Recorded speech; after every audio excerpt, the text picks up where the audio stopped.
Good morning to everybody. I am Nicolas Bornozis, President of Capital Link, and I am welcoming you from New York to our 7th biannual Analyst and Investor Capital Link Greek Shipping Forum. This event takes place usually during the Poseidonia week, while Poseidonia this year is taking place in a very different way. So our event, we are delighted to host as part of the Poseidonia Web Forums Week. Over the next 2 days, we have an agenda of amazing quality and density. Our agenda aims to showcase the thought leadership of Greek shipping to a global audience. Greek ship owners have been the business partners of choice for a vast array of businesses around the world. Charterers, shipyards, insurance companies, banks, suppliers, and a very long list. Greek shipping has contributed greatly to the economy and to the development not only of Greece, but of many other countries, as Greek ship owners have been primary clients of major shipyards and other enterprises around the world. So we are delighted today for the very first time to have a forum that will showcase the leadership of Greek shipping, not only in terms of ownership. As we all know, Greek shipping owns more than 20% of the global fleet, but also to position Greek shipping as thought leaders, because they are thought leaders, being at the forefront of the industry. They will be sharing their insight on critical industry topics as they apply across this global industry. And we look forward, we have a great sign up. We look forward to hosting delegates from all over the world. I'd like to thank everybody, including, of course, our sponsors whose financial support has made this event a reality. So we are going to start our forum with, by the way, the forum is being held, even though I'm in New York right now, the forum is being held in Greek time, Athens time, and we look forward to participants from all over the world coming. Please, as you enter the lobby, I would like to remind you that you have 3 possibilities. You can go to the auditorium where you can listen, you can see the various presentations as they occur in real time. Second, you can go to the exhibit halls where the various sponsors are hosting digital booths, and these booths exhibit very rich informational material that you can take with you. And thirdly, you can also go to the networking lounge and interact live with the other delegates via text, audio, or video. So we look forward to 2 days of very rich experience in terms of content and thought leadership. And now I will start with our first topic of the day. We would like to start with a journey in time. And we couldn't be luckier to have with us Mr. George Foustanos, a very well-known maritime historian and former ship owner, who has lived in the trenches, so to speak, and who has experienced the development of Greek shipping over the years. And he has done an amazing work in terms of documenting the development of Greek shipping over the years. So we're going to start with Mr. Foustanos giving us a presentation, taking us through a journey in time to relive the glory moments of Greek shipping of the past, and of course, many more glory moments to come in the future. So I'd like to thank Mr. Foustanos for being with us. And before he will actually start his own presentation, we will have a short video.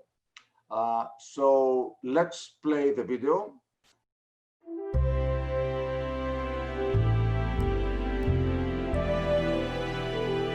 The Greek Shipping Miracle.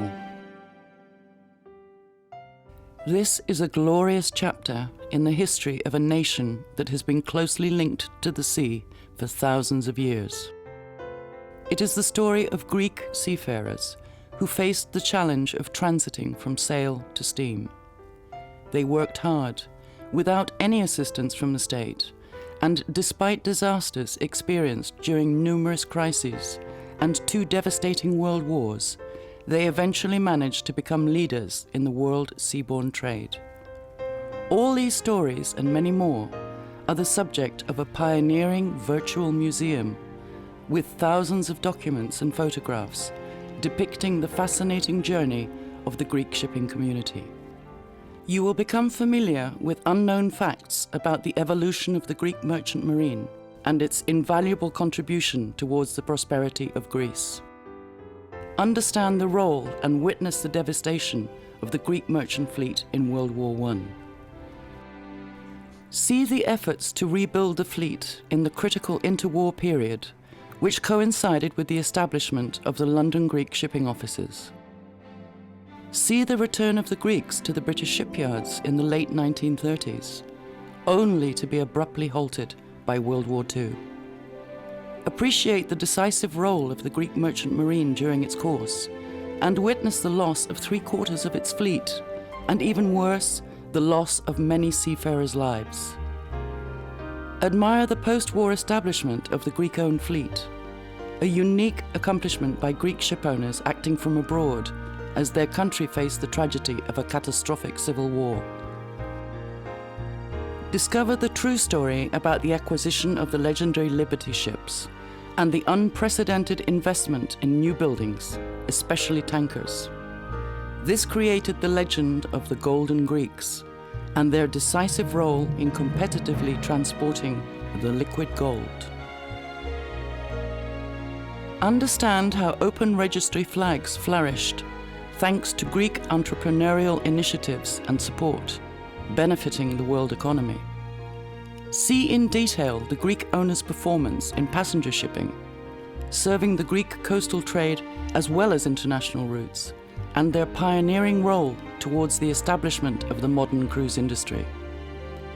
For the first time, see all ships built for Greek interests throughout the world.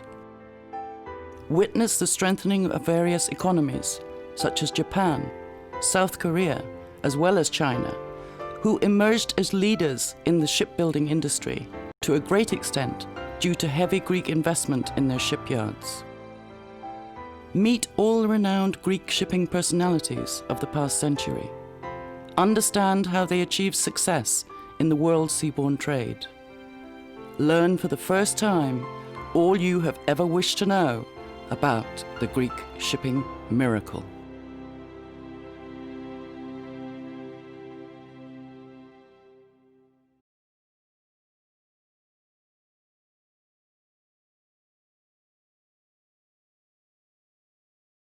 Thank you, Nicolas, for the introduction and for your kind invitation to participate in this exciting forum, organized following restrictions imposed by a pandemic that has changed our daily norms.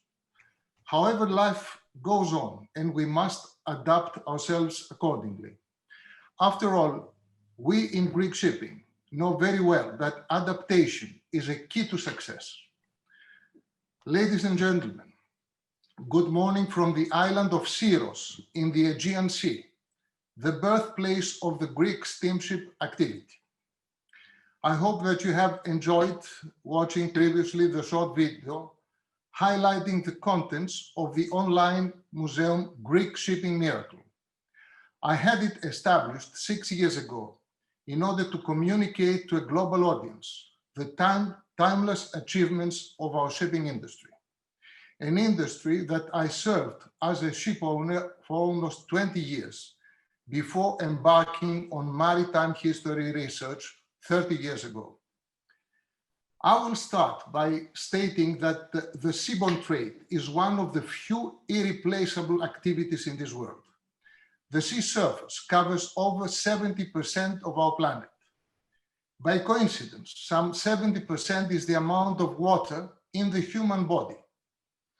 Over the millenniums, the Greeks have forged strong bonds with the sea, to the extent that many of our shipping personalities claim that the water in their bodies is seawater. Yet, I'm not here in the capacity of a science fiction writer to explain this, but as a historian who is sticking only to facts. And such an undisputable fact is that we Greeks have been consistently offering good service to world seaborne trade for over 1.5 centuries. We achieved this without receiving subsidies from our state, in contrast to almost all other maritime industries who have been offered generous support by the governments, either to establish or to safeguard or even boost the existence of their national fleets.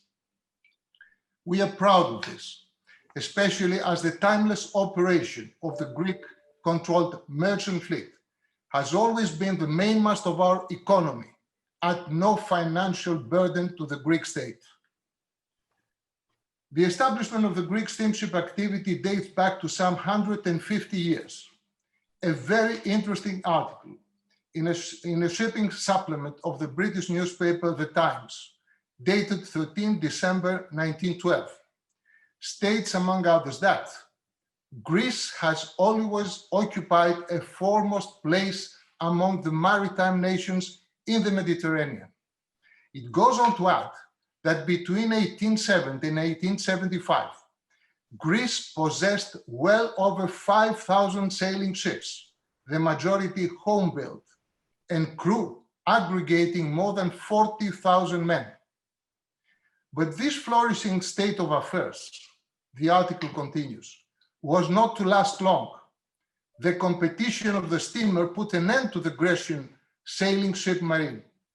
Greek ship owners, however, were by no means discouraged. With admirable adaptability, they also began to dispose of their sailing ships and to replace them with steamers. For some time, they had to struggle against many difficulties, but in the end, they succeeded. By 1880, without the least assistance from the state, the Greek merchant marine possessed from 100 to 110 steamships. As I mentioned, these are not my words, but quotes from the said article published by a renowned British newspaper over a century ago. This admirable progress continued with strong financial backing by well-established Greeks in the diaspora, mainly residing in Black Sea ports and Constantinople. No less than 100 ships were built to the order of Greeks by UK shipbuilding facilities during the 3 closing decades of the 19th century. A fact that, in conjunction with many second-hand acquisitions, led to the establishment of a notable maritime power by the end of that century. However, the outlook for world shipping at the time was gloomy, following a severe drop in the market. An article published in the British magazine The Shipping World, dated 29 March 1899, explains the cause.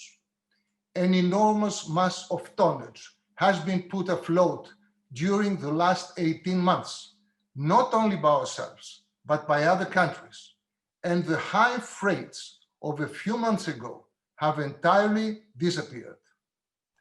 Under such circumstances, the Greek merchant fleet, established and operating solely to complement various needs of the world seaborne trade, looked rather doomed. It was an unexpected event that saved the day. The outbreak of the Second Boers War in South Africa in October 1899 led to the requisitioning of about 250 British steamers by the UK government to be employed in transport services to the Cape. As the balance of supply and demand in tonnage was dramatically changing, the Greeks were there to take advantage of the situation.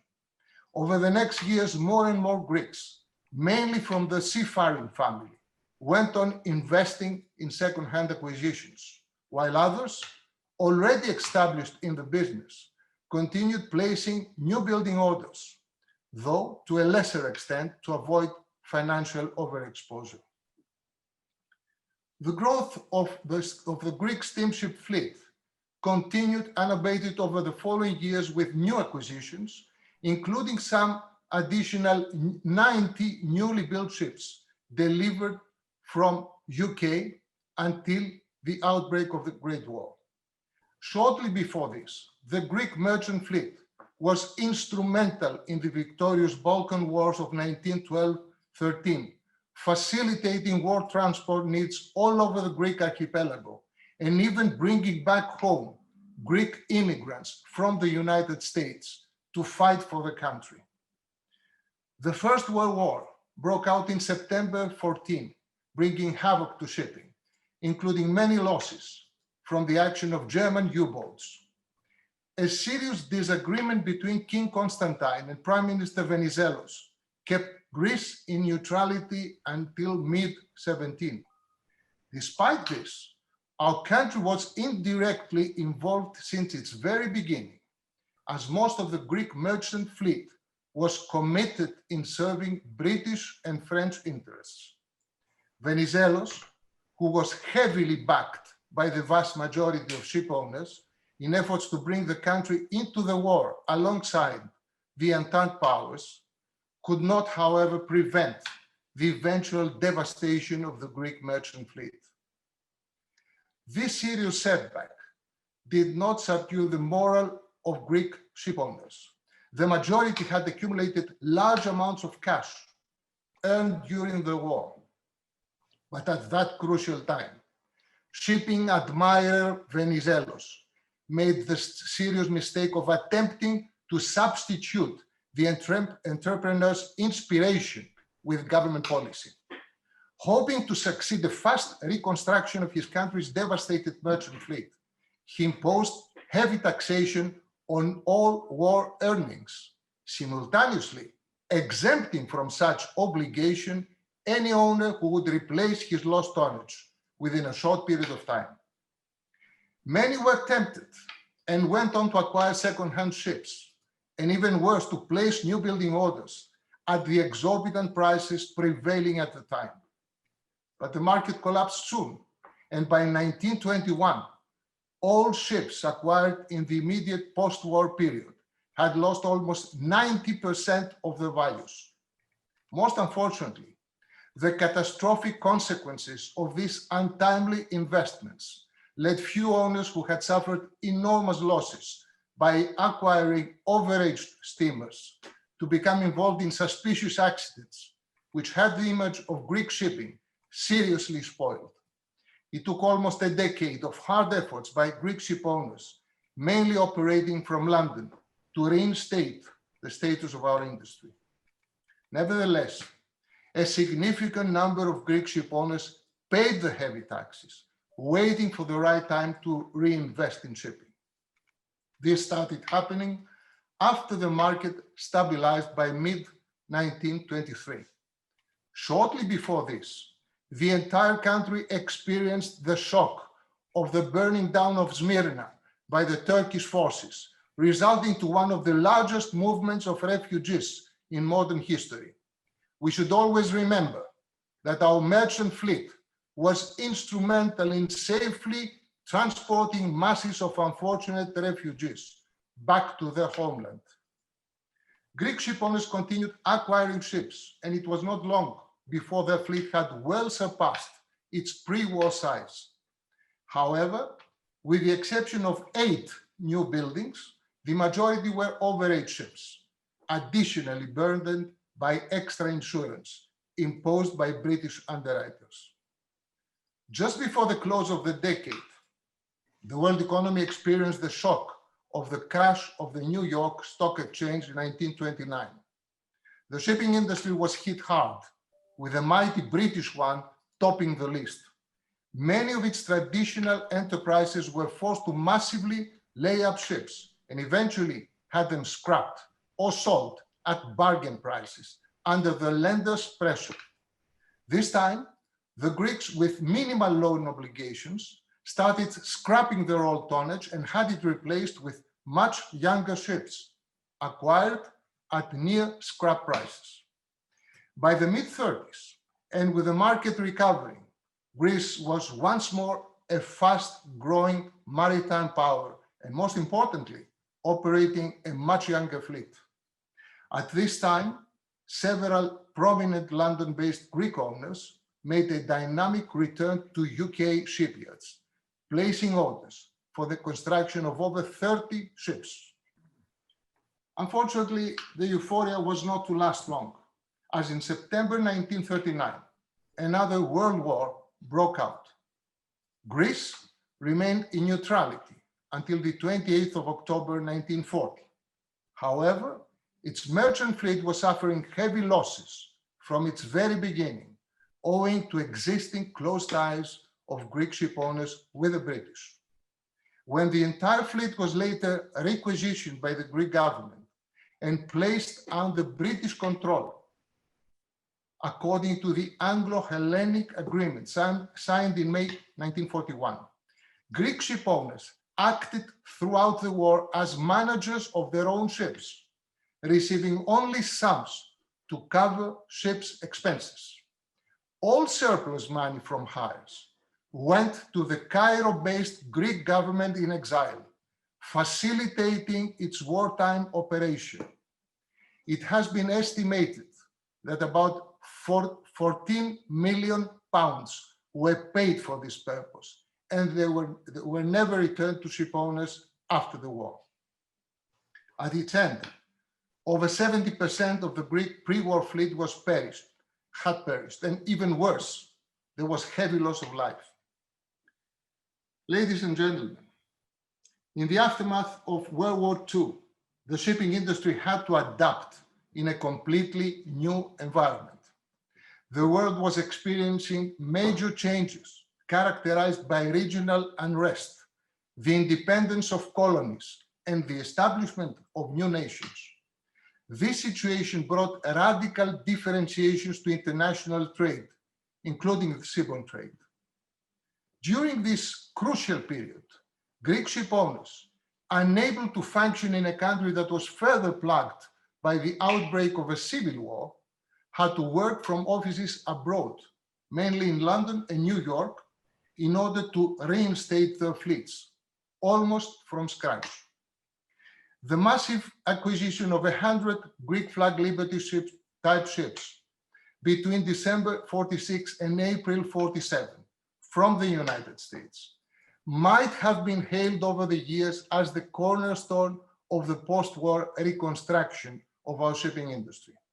But this is not exactly the reality. Greek flagged ships could not produce at the time much profits due to very high operational costs. The bold truth is that these ships offered invaluable services to our shipping industry, mainly for one reason. They allowed the mass employment of Greek seafarers who would otherwise end up immigrants in other continents, as many Greeks at the time. It is not difficult to appreciate how important this was, given that renowned ship owners established in post-war decades originate from the seafaring family, many having previously served on these ships.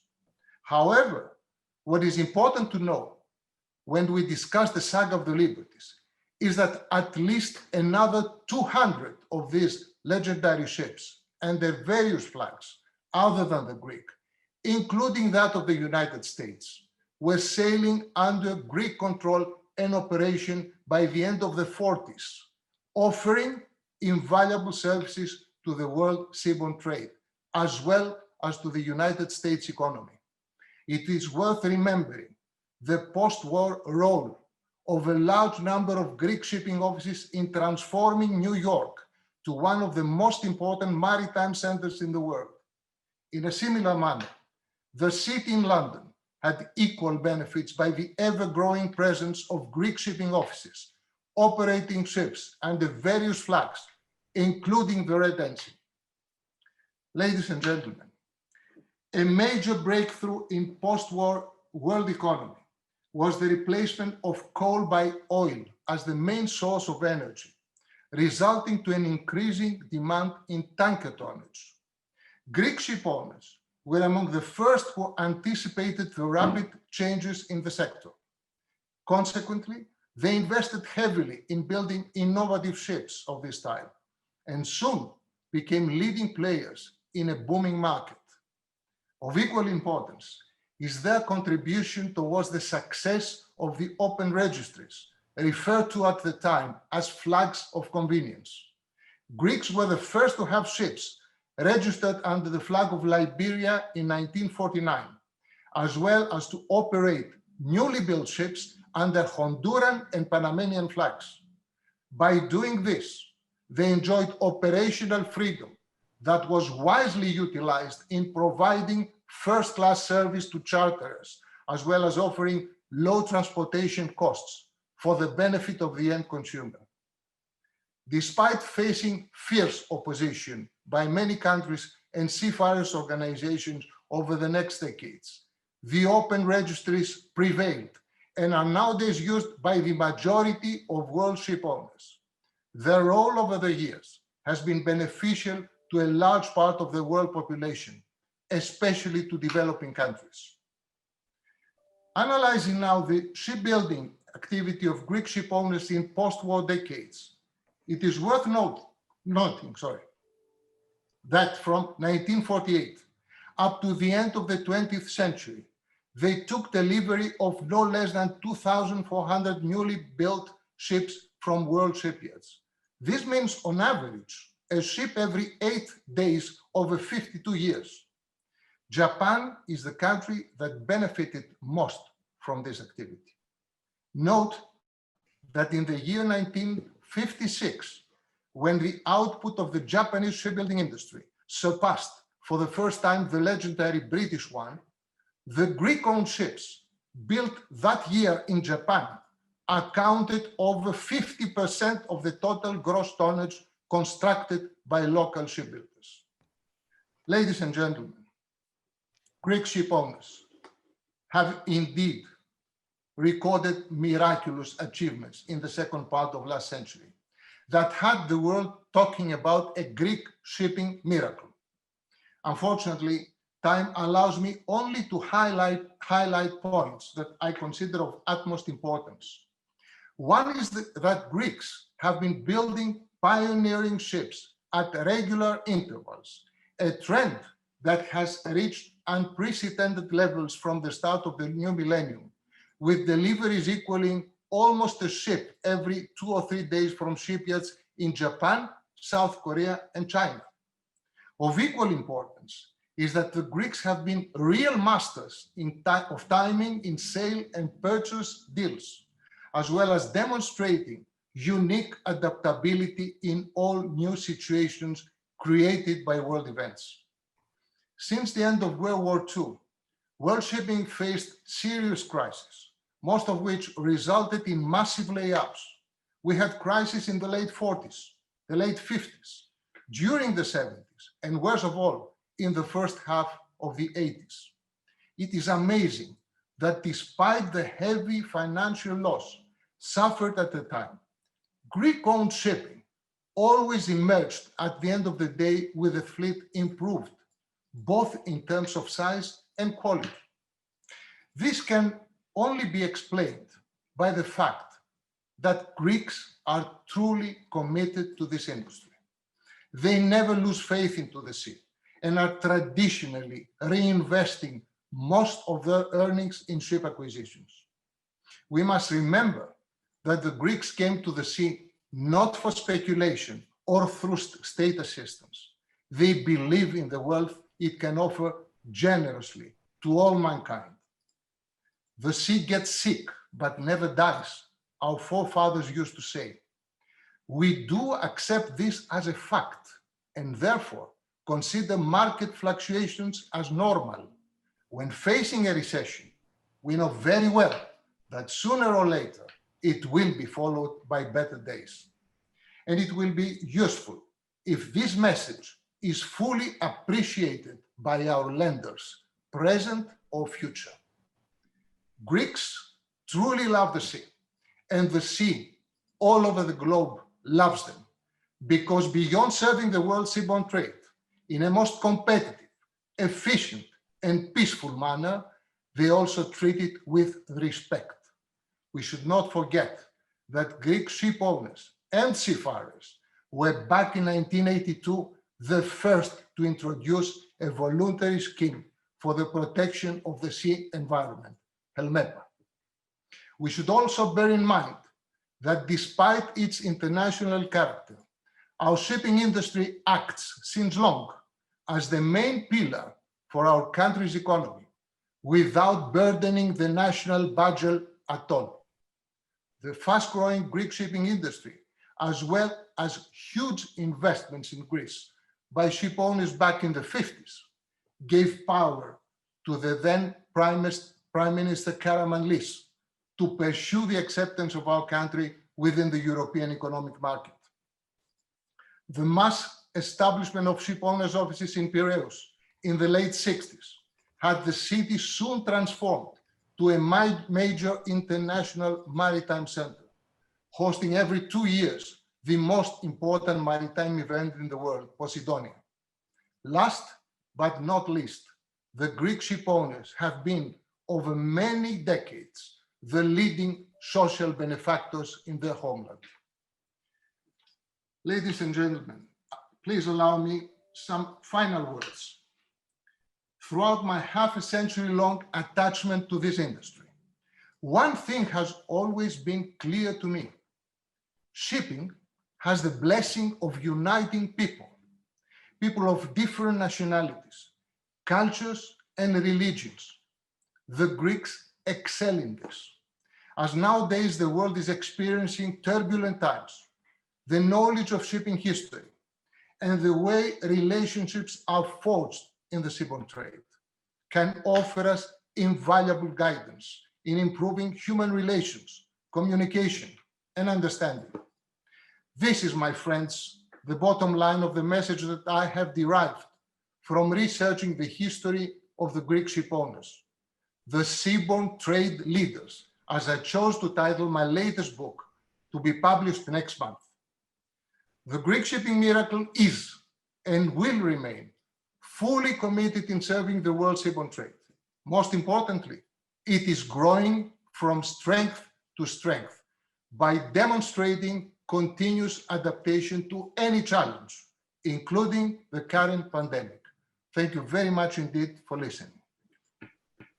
Mr. Foustanos, dear George, thank you for a tremendous opening of our forum, a very emotional, insightful, and detailed journey in time about the development and the glory of Greek shipping. Thank you very much. By the way, I would like to say to everyone that Mr. Foustanos has created an online maritime museum, and I urge you all to visit it. It is at www.greekshippingmiracle.com. So .org. I'm sorry. So greekshippingmiracle.org. He has an amazing library of content there. So I urge everybody to go and see what he has put together. Mr. Foustanos, thank you again very much. And we are now going to proceed to our next presentation. Thank you again.